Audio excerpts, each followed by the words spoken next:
3 for our scaled Masters 35 and our Masters 45 plus. So this workout's the same for both the Masters 45 plus and the scaled teams.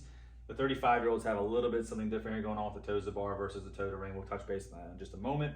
I'm gonna go over, read the workout as written, kind of the flow of it, and then we'll go over some of the different things such as the run, and also as far as like some standards as well for the movements.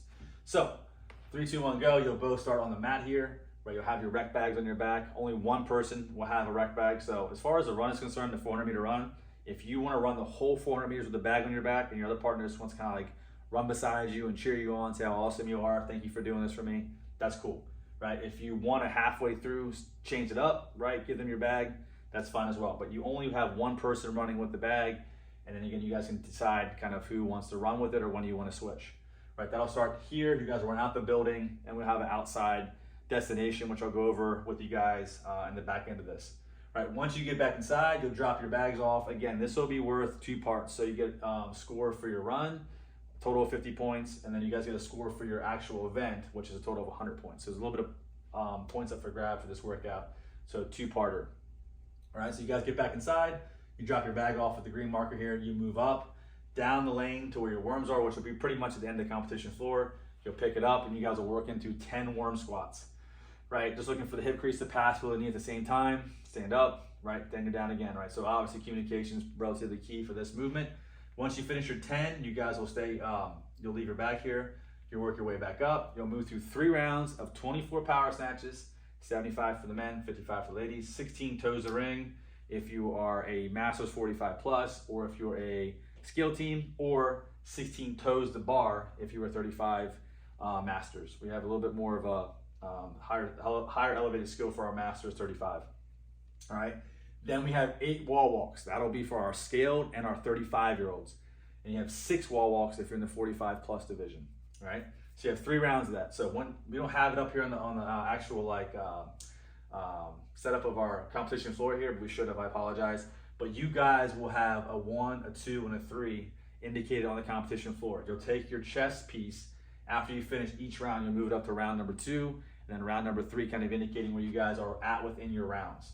As far as work is concerned, you can break it up however you want. So if one person wants to do 12 snatches, then the other person has 12 snatches, and the next person has 8 toe to ring or 8 toe to bar, and then 4 wall walks, whatever you want. It's up to you. If someone's better at one movement than the other, you guys are welcome to break it up however you want.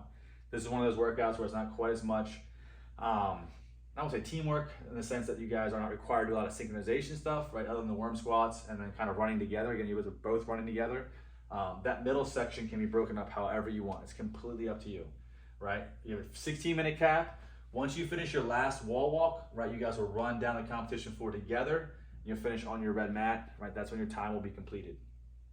Again, you have a 400-meter run, 10 worm squats, 3 rounds of 24 power snatches, 16 toes to ring for the scaled and Masters 45 plus, 16 toes to bar for 35-year-olds, 8 wall walks for the scale division, as well as the 35-year-olds, and then 6 wall walks for the 45 plus Masters division. When you finish that, you come back to your worm, hit your 10 worm squats. I think I left that out, I apologize. It's like my 10th video I've done so far, so forgive me, right? Oh, I'm struggling. Right, so once you guys finish up that last round of wall walks, I apologize, you guys will run up to your worm. You'll do your 10 worm squats, drop the worm, and you'll run across at that point the finish line to finish out your workout. Again, that's a 16-minute cap. As far as standards are concerned, so we're all on the same page. For the worm squats, both hips of the athletes must pass below the hip crease. I'm sorry, yes, both people must have their hip crease past with their knees. I apologize. For the worm squat. For the power snatch, the bar will be moved from the ground to overhead. Just make sure that the knees and hips are fully locked out and the arms are fully locked out, top of the snatch. For the toes to ring, athletes will go from a hang position, right, on the rings, and their arms must be fully locked out. And that Superman or kip swing, right? Then you guys will start with the feet off the ground, and then the feet will make contact on the ring. So obviously like a toe to bar, like the toes make contact in between the hands. With this, since you obviously have your hands on the rings, the goal is just to make contact kind of where your hands are with those rings. And then for the toe to bar, same idea. The only difference is now your feet need to make contact in between your hands on that rep to count.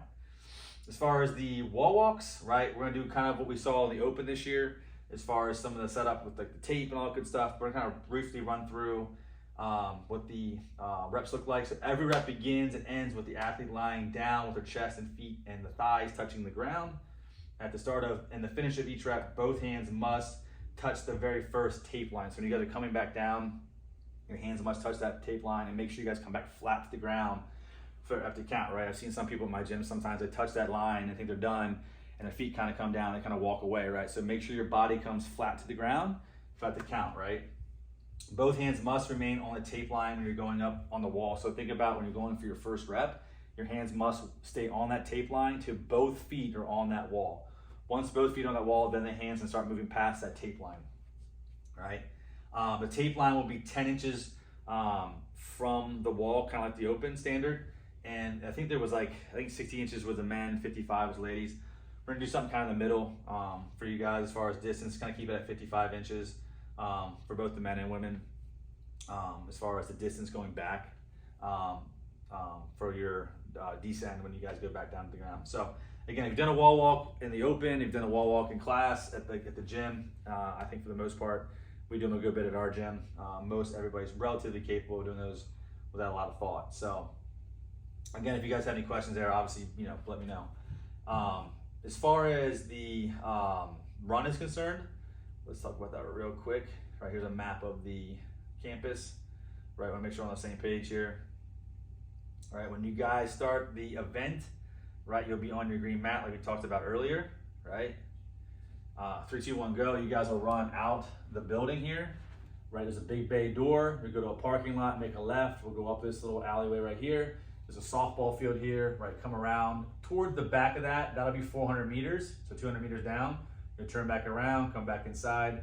And what we'll do is we'll have some markers out there, some lane markers out there for you guys to know which one you're supposed to run around. So if like you're in lane number 1, you'll see a marker out there that says lane number 1. You'll run to that, run around it, come back. If you're in lane number 10, you're gonna run to that lane marker and turn, come around it, come back into the gym. That way, as far as distance is concerned, if you're obviously starting under the rig, some people have closer to the bay door than others.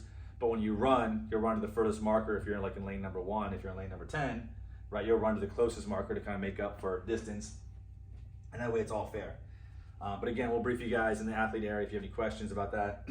Obviously, you can DM me on social media or email me with any questions you guys have regarding that event, the flow, the run, so on and so forth. I'll be happy to answer any questions that you guys have. So again, just shoot me a message if you need to.